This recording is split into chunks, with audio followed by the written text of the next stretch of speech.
The wolf and the kid there was once a little kid whose growing horns made him think he was a grown-up billy goat and able to take care of himself.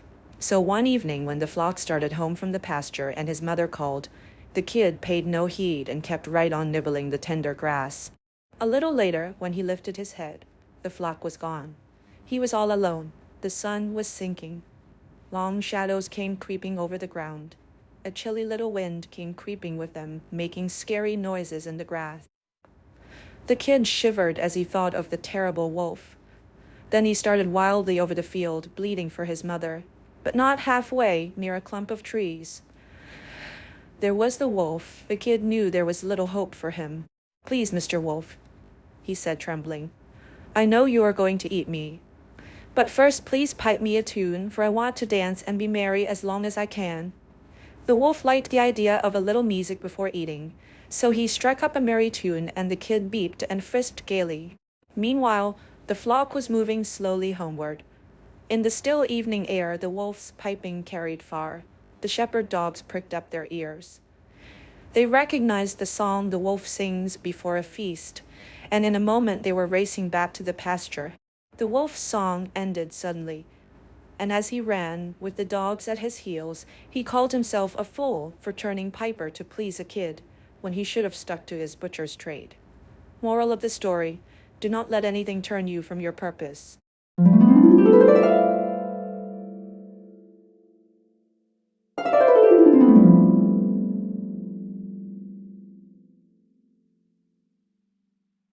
The tortoise and the ducks. The tortoise, carries his house on his back. No matter how hard he tries, he cannot leave home. They say that Jupiter punished him so, because he was such a lazy stay-at home that he would not go to Jupiter's wedding, even when especially invited. After many years, Tortoise began to wish he had gone to that wedding. When he saw how gaily the birds flew about, and how the hare and the chipmunk and all the other animals ran nimbly by, always eager to see everything there was to be seen, the tortoise felt very sad and discontented. He wanted to see the world too, and there he was with a house on his back and little short legs that could hardly drag him along. One day he met a pair of ducks and told them all his trouble. "We can help you to see the world," said the ducks. "Take hold of this stick with your teeth, and we will carry you far up in the air where you can see the whole countryside. But keep quiet or you will be sorry." The tortoise was very glad indeed. He seized the stick firmly with his teeth. The two ducks took hold of it, one at each end, and away they sailed up toward the clouds. Just then a crow flew by. He was very much astonished at the strange sight and cried, "This must surely be the king of tortoises." "Why, certainly," began the tortoise. But as he opened his mouth to say these foolish words, he lost his hold on the stick, and down he fell to the ground, where he was dashed to pieces on a rock. Moral of the story: foolish curiosity and vanity often lead to misfortune.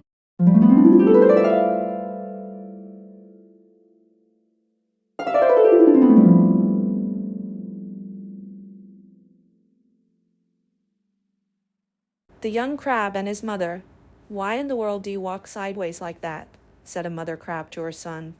"You should always walk straight forward with your toes turned out." "Show me how to walk, mother dear," answered the little crab obediently. "I want to learn." So the old crab tried and tried to walk straight forward, but she could walk sideways only, like her son. And when she wanted to turn her toes out, she tripped and fell on her nose. Morale of the story: do not tell others how to act unless you can set a good example.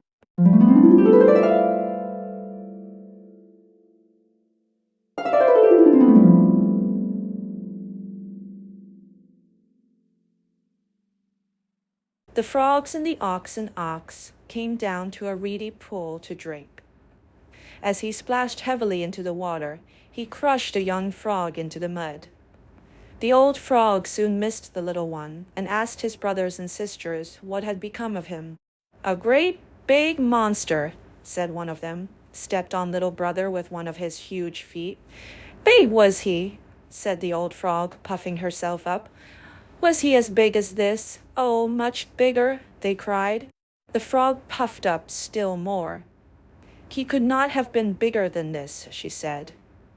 But the little frogs all declared that the monster was much, much bigger, and the old frog kept puffing herself out more and more until, all at once, she burst. Moral of the story: do not attempt the impossible.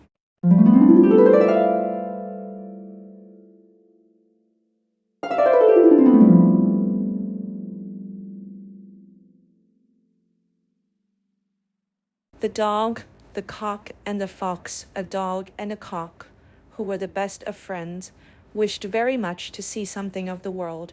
So they decided to leave the farmyard and to set out into the world along the road that led to the woods.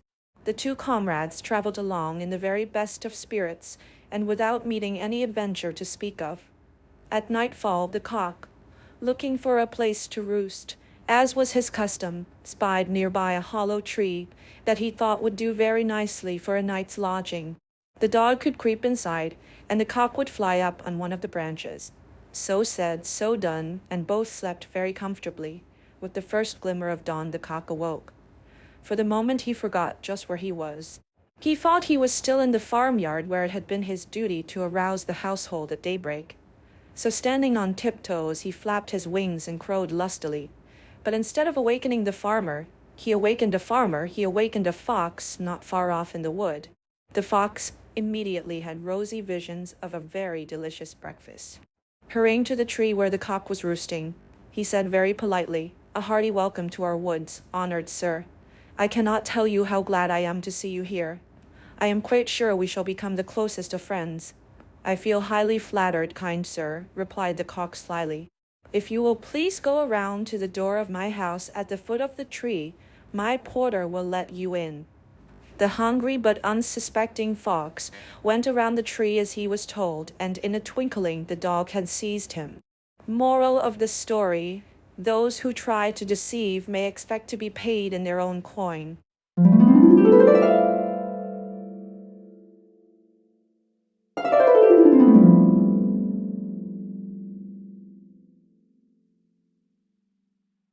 Belling the cat, the mice once called a meeting to decide on a plan to free themselves of their enemy, the cat. At least they wished to find some way of knowing when she was coming, so they might have time to run away. Indeed, something had to be done, for they lived in such constant fear of her claws that they hardly dared stir from their dens by night or day. Many plans were discussed, but none of them was thought good enough. At last a very young mouse got up and said, "I have a plan that seems very simple, but I know it will be successful. All we have to do is to hang a bell about the cat's neck. When we hear the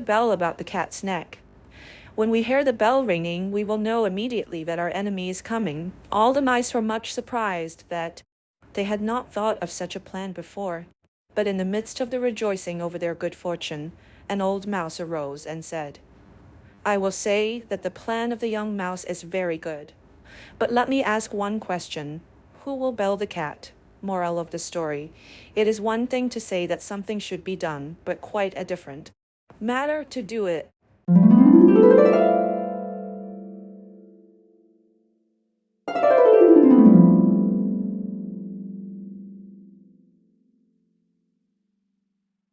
The eagle and the jackdaw. An eagle, swooping down on powerful wings, seized a lamb in her talons and made off with it to her nest. A jackdaw saw the deed, and his silly head was filled with the idea that he was big and strong enough to do as the eagle had done.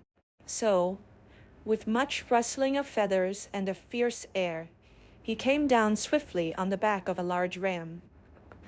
But when he tried to rise again, he found that he could not get away, for his claws were tangled in the wool. And so far was he from carrying away the ram, that the ram hardly noticed he was there. The shepherd saw the fluttering jackdaw and at once guessed what had happened. Running up, he caught the bird and clipped its wings. That evening he gave the jackdaw to his children. "What a funny bird this is," they said, laughing. "What do you call it, father?" "That is a jackdaw, my children." But if you should ask him, he would say, "He is an eagle." Moral of the story: do not let your vanity make you overestimate your powers.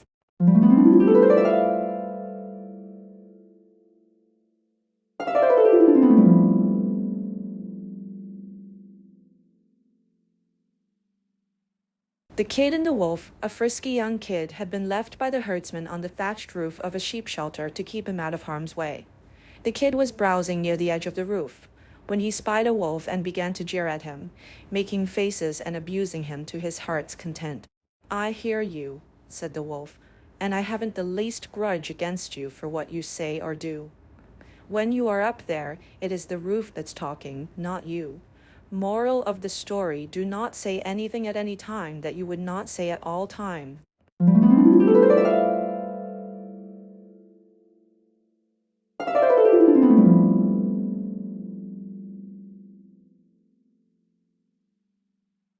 The Town Mouse and the Country Mouse. A town mouse once visited a relative who lived in the country. For lunch, the country mouse served wheat stalks, roots, and acorns with a dash of cold water for drink. The town mouse ate very sparingly, nibbling a little of this and a little of that, and by her manner making it very plain that she ate the simple food only to be polite. After the meal, the friends had a long talk. Or rather, the town mouse talked about her life in the city while the country mouse listened. They then went to bed in a cozy nest in the hedgerow and slept in quiet and comfort until morning. In her sleep, the country mouse dreamed she was a town mouse with all the luxuries and delights of city life that her friend had described for her.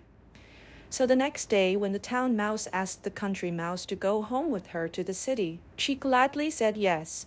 When they reached the mansion in which the town mouse lived, they found on the table in the dining room the leavings of a very fine banquet. There were sweetmeats and jellies, pastries, delicious cheeses, indeed, the most tempting foods that a mouse. But just as the country mouse was about to nibble a dainty bit of pastry, she heard a cat mew loudly and scratch at the door. In great fear, the mice scurried to a hiding place, where they lay quite still for a long time, hardly daring to breathe.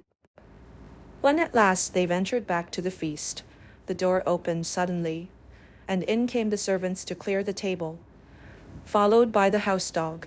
A country mouse stopped in the town mouse's den, only long enough to pick up her carpet bag and umbrella.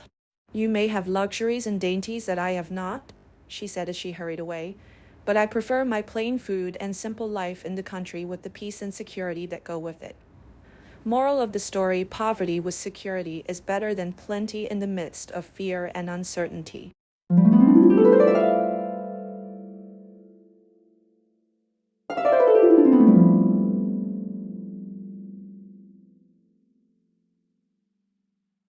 The Fox and the Grapes. A fox one day spied a beautiful bunch of ripe grapes hanging from a vine trained along the branches of a tree. The grapes seemed ready to burst with juice, and the fox's mouth watered as he gazed longingly at them. The bunch hung from a high branch, and the fox had to jump for it. The first time he jumped, he missed it by a long way. So he walked off a short distance and took a running leap at it, only to fall short once more. Again and again he tried, but in vain. Now he sat down and looked at the grapes in disgust. "What a fool I am," he said. "Here I am wearing myself out to get a bunch of sour grapes that are not worth gaping for." And off he walked very, very scornfully. Moral of the story: there are many who pretend to despise and belittle that which is beyond their reach.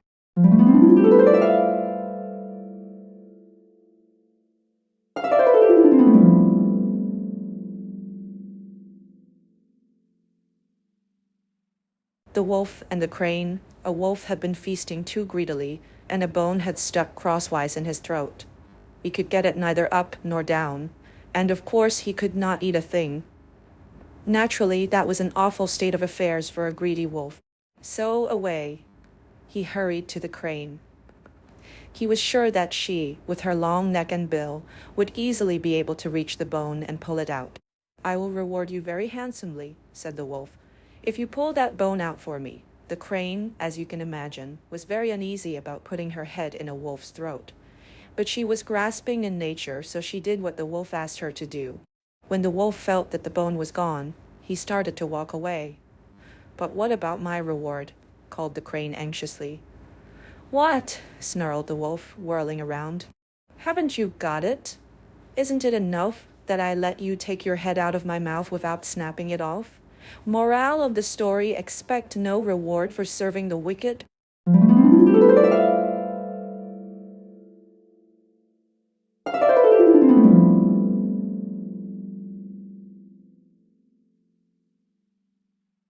The ass and his driver. An ass was being driven along a road leading down the mountainside, when he suddenly took it into his silly head to choose his own path. He could see his stall at the foot of the mountain, and to him the quickest way down seemed to be over the edge of the nearest cliff. Just as he was about to leap over, his master caught him by the tail and tried to pull him back, but the stubborn ass would not yield and pulled with all his might. "Very well," said his master, "go your way, you willful beast, and see where it leads you." With that he let go, and the foolish ass tumbled head over heels down the mountainside. Moral of the story: they who will not listen to reason, but stubbornly go their own way against the friendly advice of those who are wiser than they, are on the road to misfortune.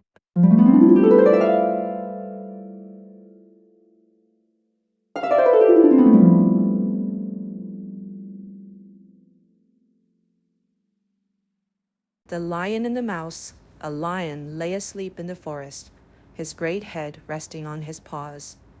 A timid little mouse came upon him unexpectedly, and in her fright and haste to get away, ran across the lion's nose. Roused from his nap, the lion laid his huge paw angrily on the tiny creature to kill her. "Spare me," begged the poor mouse. "Please let me go, and some day I will surely repay you." The lion was much amused to think that a mouse could ever help him, but he was generous and finally let the mouse go.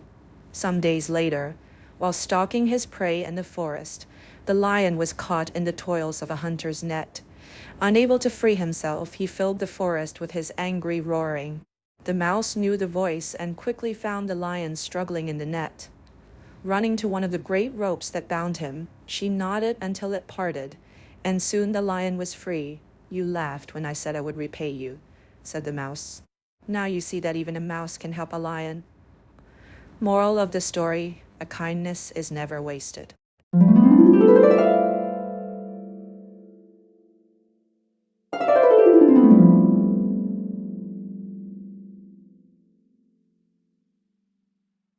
The Shepherd Boy and the Wolf. A shepherd boy tended his master's sheep near a dark forest, not far from the village. Soon he found life in the pasture very dull. All he could do to amuse himself was to talk to his dog or play on his shepherd's pipe. One day, as he sat watching the sheep and the quiet forest, and thinking what he would do should he see a wolf, he thought of a plan to amuse himself. His master had told him to call for help should a wolf attack the flock, and the villagers would drive it away. So, now though he had not seen anything that even looked like a wolf, he ran toward the village shouting at the top of his voice, "Wolf, wolf," as he expected. The villagers who heard the cry dropped their work and ran in great excitement to the pasture.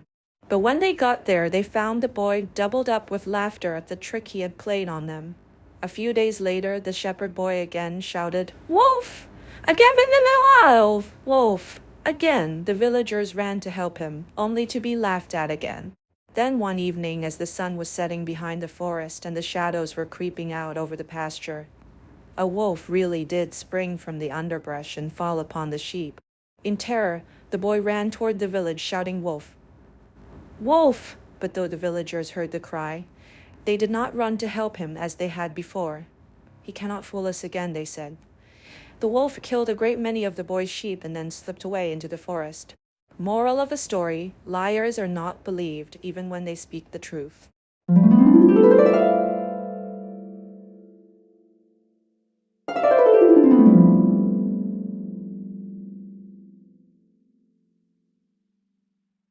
The Gnat and the Bull. A gnat flew over the meadow with much buzzing for so small a creature, and settled on the tip of one of the horns of a bull. After he had rested a short time, he made ready to fly away. But before he left, he begged the bull's pardon for having used his horn for a resting place. You must be very glad to have me go now, he said. It's all the same to me, replied the bull. I did not even know you were there. We are often of greater importance in our own eyes than in the eyes of our neighbor. Moral of the story, the smaller the mind, the greater the conceit.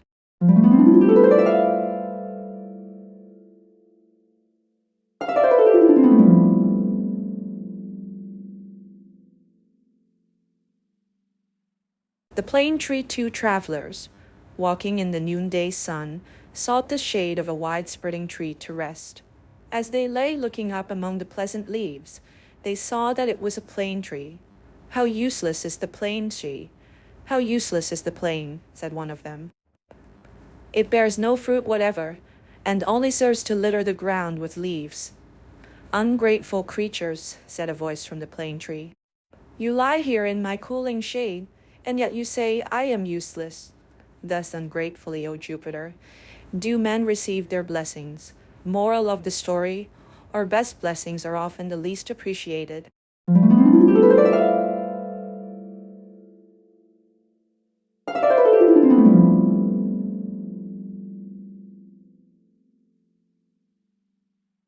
The farmer and the stork, a stork of a very simple and trusting nature, had been asked by a gay party of cranes to visit a field that had been newly planted. But the party ended dismally with all the birds entangled in the meshes of the farmer's net. The stork begged the farmer to spare him. Please let me go, he pleaded. I belong to the stork family, who you know are honest and birds of good character. Besides, I did not know the cranes were going to steal. You may be a very good bird, answered the farmer, but I caught you with the thieving cranes, and you will have to share the same punishment with them. Moral of the story, you are judged by the company you keep.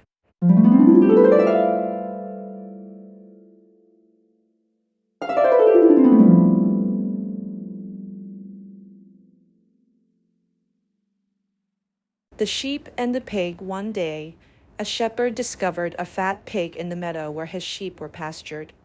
He very quickly captured the porker, which squealed at the top of its voice the moment the shepherd laid his hands on it.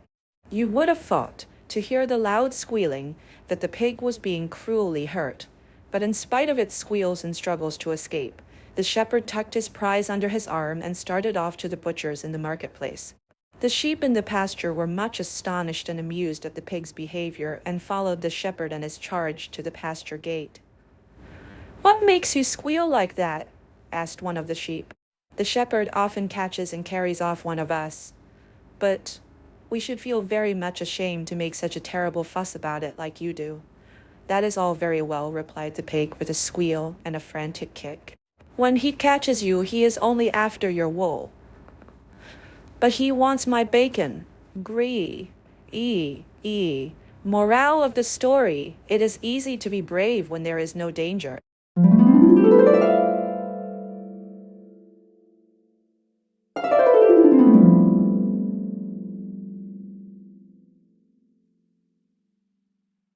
The travelers and the pursed two men were traveling in company along the road when one of them picked up a well-filled purse. How lucky I am, he said. I have found a purse. Judging by its weight, it must be full of gold. Do not say I have found a purse, said his companion. Say, rather, we have found a purse, and how lucky we are. Travelers ought to share alike the fortunes or misfortunes of the road. No, replied the other angrily. I found it, and I am going to keep it. Just then they heard a shout of "Stop, thief!" and looking around saw a mob of people armed with clubs coming down the road. The man who had found the purse fell into a panic. We are lost if they find the purse on us, he cried. No, replied the other. You would not say would before, so now stick to your eye. Say, I am lost. Moral of the story, we cannot expect anyone to share our misfortunes unless we are willing to share our good fortune also.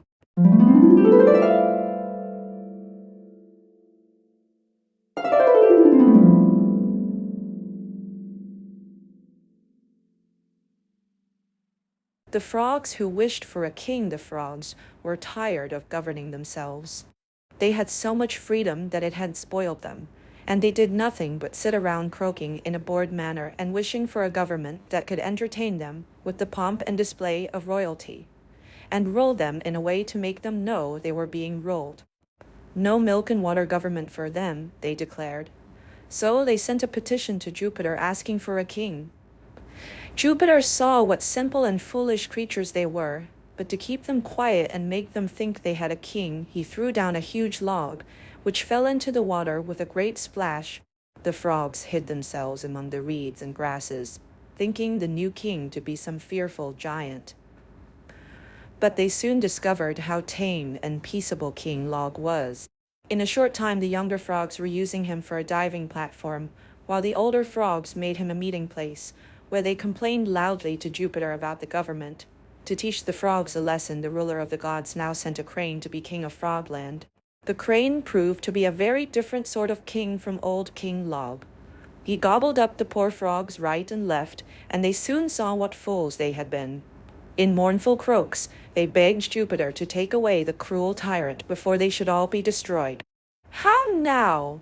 cried Jupiter. "Are you not yet content? You have what you asked for, and so you have only yourselves to blame for your misfortunes. Moral of the story, be sure you can better your condition before you seek to change."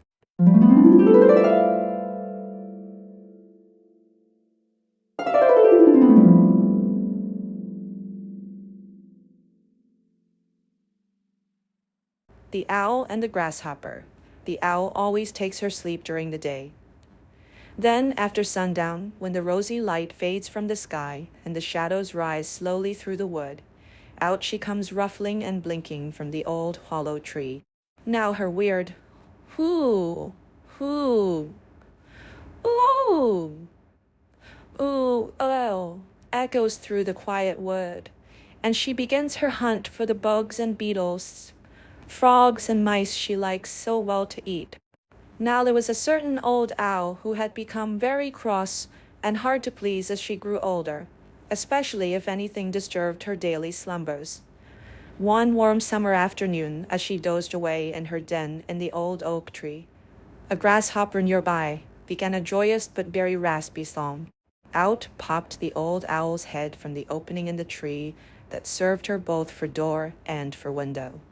"Get away from here, sir," she said to the grasshopper. "Have you no manners? You should at least respect my age and leave me to sleep in quiet." But the grasshopper answered saucily that he had as much right to his place in the sun as the owl had to her place in the old oak. Then he struck up a louder and still more rasping tune. The wise old owl knew quite well that it would do no good to argue with the grasshopper, nor with anybody else for that matter. Besides, her eyes were not sharp enough by day to permit her to punish the grasshopper as he deserved. So she laid aside all hard words and spoke very kindly to him. "Well, sir," she said, "if I must stay awake, I am going to settle right down to enjoy your singing. Now that I think of it, I have a wonderful wine here, sent me from Olympus, of which I am told Apollo drinks before he sings to the high gods. Please come up and taste this delicious drink with me. I know it will make you sing like Apollo himself." The foolish grasshopper was taken in by the owl's flattering words. Up he jumped to the owl's den, but as soon as he was near enough so the old owl could see him clearly, she pounced upon him and ate him up. Flattery is not a proof of true admiration. Moral of the story: do not let flattery throw you off your guard against an enemy.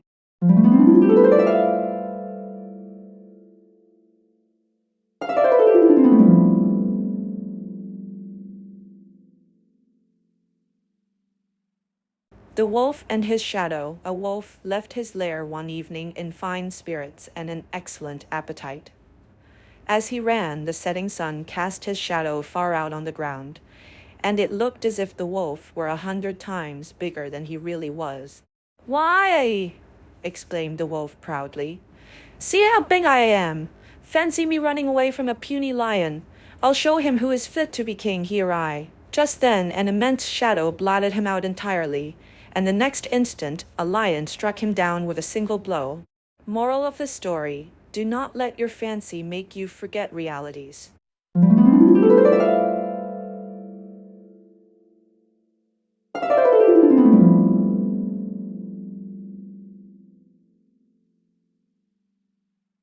The oak and the reeds. A giant oak stood near a brook in which grew some slender reeds. When the wind blew, the great oak stood proudly upright with its 100 arms uplifted to the sky. But the reeds bowed low in the wind and sang a sad and mournful song. "You have reason to complain," said the oak. "The slightest breeze that ruffles the surface of the water makes you bow your heads, while I, the mighty oak, stand upright and firm before the howling tempest." "Do not worry about us," replied the reeds. "The winds do not harm us. We bow before them, and so we do not break. You, in all your pride and strength, have so far resisted their blows. But the end is coming." As the reeds spoke, a great hurricane rushed out of the north. The oak stood proudly and fought against the storm, while the yielding reeds bowed low. The wind redoubled in fury, and all at once the great tree fell, torn up by the roots, and lay among the pitying reeds. Moral of the story: better to yield when it is folly to resist, than to resist stubbornly and be destroyed.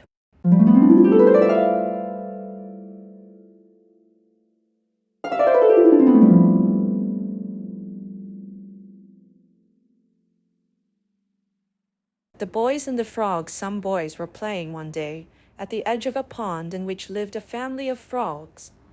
The boys amused themselves by throwing stones into the pond so as to make them skip on top of the water. The stones were flying thick and fast, and the boys were enjoying themselves very much. But the poor frogs in the pond were trembling with fear. At last one of the frogs, the oldest and bravest, put his head out of the water and said, "Oh, please, dear children, stop your cruel play. Though it may be fun for you, it means death to us. Moral of the story: always stop to think whether your fun may not be the cause of another's unhappiness."